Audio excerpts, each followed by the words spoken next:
नमस्कार दोस्तों। सिस्टम हमारा है, सरकार किसी की भी हो, कोई फर्क नहीं पड़ता। यह डायलॉग कश्मीर फाइल से निकल कर आया और पूरे देश में जो है फेमस हो गया। और फेमस ही नहीं, ये डायलॉग धरातल के ऊपर दिखता भी है। इसके जगह जगह उदाहरण आपको दिख जाएंगे। सरकार किसी की भी चलती रहे, सिस्टम उन्हीं लोगों के हिसाब से काम करता है जिनका वो मोहताज है।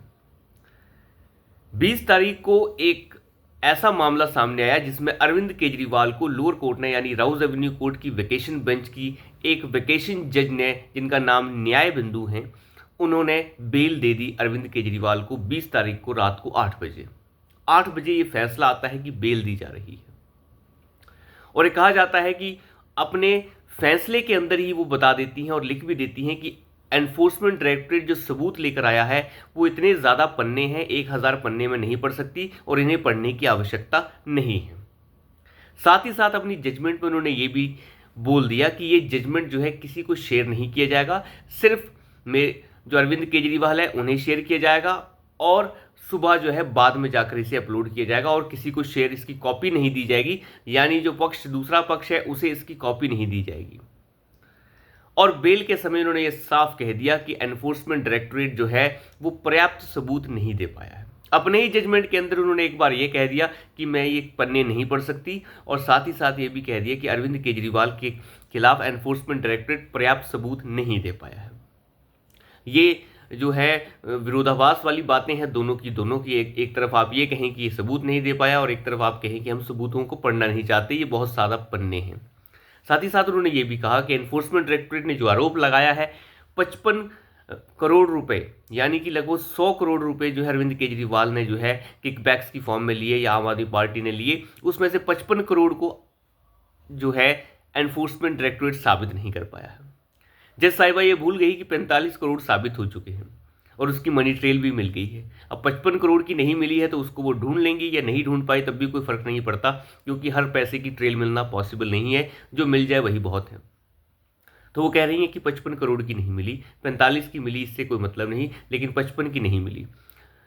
उसके बाद उन्होंने अरविंद केजरीवाल को बेल ग्रांट कर दी और अरविंद केजरीवाल को बेल ग्रांट होते ही अरविंद केजरीवाल की पूरे की पूरी पार्टी जो है वो नाचने कूदने और बैंड बाजा लेके कूदने लग गई। लेकिन इसके बाद खेल शुरू हो गया। जल्द से जल्द एनफोर्समेंट डायरेक्टरेट पहुंच जाता है दिल्ली हाई कोर्ट, और दिल्ली हाई कोर्ट में उन्होंने दरख्वास्त लगाई कि अरविंद केजरीवाल की बेल को रोका जाए। हम तो इतने मजबूर हैं कि हमें ना सुना गया लोअर कोर्ट के अंदर और ना हमें अपना पक्ष रखने की इजाज़त दी गई, और साथ ही साथ हमें जो है वो जजमेंट की कॉपी तक नहीं दी गई। अब अंदाज़ा लगा के देखिए, और सामने से पक्ष अरविंद केजरीवाल के वकील कह रहे थे, मनु सिंघवी से लेके ये सभी के सभी चट्टे बट्टे, इन सभी का कहना ये था कि जजमेंट की कॉपी तक नहीं है इनके पास अभी, और ये जो है फैसला लेने आ गए यहाँ से। अब अंदाज़ा लगा के देखिए। लेकिन दिल्ली हाई कोर्ट ने अपना फैसला जो है सुरक्षित रख लिया और सोमवार को इसका फैसला सामने आ गया, मंगलवार को। जब ये फैसला सामने आया तो इसके बाद अरविंद केजरीवाल का स्क्रू जो है वो टाइट हो चुके हैं। कोर्ट ने साफ कहा कि अप्रैल महीने में पहले ही दिल्ली हाई कोर्ट जो है वो फैसला सुना चुका है अरविंद केजरीवाल की बेल के ऊपर, और उस बेल में उस समय हमने बेल को रिजेक्ट कर दिया था। और जब दिल्ली हाई कोर्ट किसी फैसले को सुना चुका है तो उसे पलटने का अधिकार लोअर कोर्ट के पास नहीं है। और जिन ग्राउंड्स के ऊपर हमने बेल को रिजेक्ट किया था उस समय वो पर्याप्त सबूत थे कि एनफोर्समेंट डायरेक्टरेट ने जो पेश किए थे अरविंद केजरीवाल को जेल में रखने के लिए। तो फिलहाल उन्हीं सबूतों के हिसाब से चलना चाहिए, और कोर्ट ने जो किया है वो एक तरीके से गलत किया है। अगर उनसे कोई मिस्टेक हुई है तो ज़रूरी नहीं है कि हम भी वो मिस्टेक करेंगे, क्योंकि जिस तरीके से लिखा गया है कि आपने सबूतों को पढ़ा ही नहीं, आपने पन्नों को पढ़ा ही नहीं, तो बिना सुने आपने फैसला कैसे सुना दिया।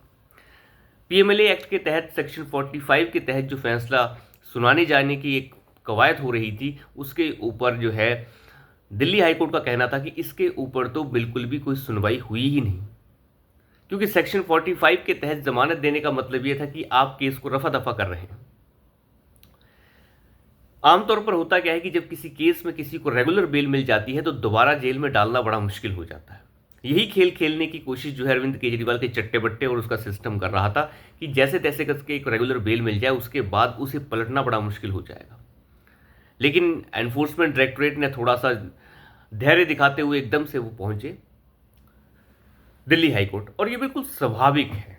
जैसे अरविंद केजरीवाल एकदम से सुप्रीम कोर्ट एक डाल से उठकर फिर दूसरे कोर्ट में, तीसरे कोर्ट में, तो फिर एनफोर्समेंट डायरेक्टरेट में तो जाएगी। हालांकि अरविंद केजरीवाल उसके बाद जो है सुप्रीम कोर्ट चले गए हैं और सुप्रीम कोर्ट के पास उन्होंने जाकर कहा कि मेरी सुनवाई कीजिए। 26 तारीख को सुनवाई उसके ऊपर होगी, यानी आज इसके ऊपर सुनवाई होगी। लेकिन ये सब खेल होने से पहले ये सारा षड्यंत्र जो अरविंद केजरीवाल द्वारा रचा गया, हम षड्यंत्र ही इसे बोलेंगे। ज़रूरी नहीं है कि हम नहीं कह रहे कि जज साहिबा बिक गई, लेकिन जज साहिबा की बिकने नहीं बिकने की बात नहीं है। बात है कि जिन्होंने कार्य किया, जो उन्होंने काम किया, क्या वो काम वैसा काम है जैसे एक जज को जजमेंट करते हुए दिखना चाहिए। अगर वो वैसा नहीं है तो फिर उसमें बहुत ज़्यादा खामियां हैं।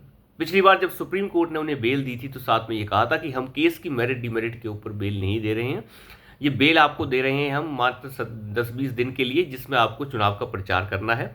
लेवल प्लेइंग फील्ड जिसकी बात की जाती है वो सुप्रीम कोर्ट देने की कोशिश कर रहा था। खैर ये सब चीज़ें हुई, लेकिन रात को अरविंद केजरीवाल के पास सीबीआई पहुंचती है और सीबीआई उन्हें जेल के अंदर से ही गिरफ्तार कर लेती है। सोमवार को जेल के अंदर ही पूछताछ जो है वो की थी सीबीआई ने। उसके बाद प्रोडक्शन वारंट जो है वो हासिल किया सीबीआई ने और रात को उन्हें गिरफ्तार कर लिया गया।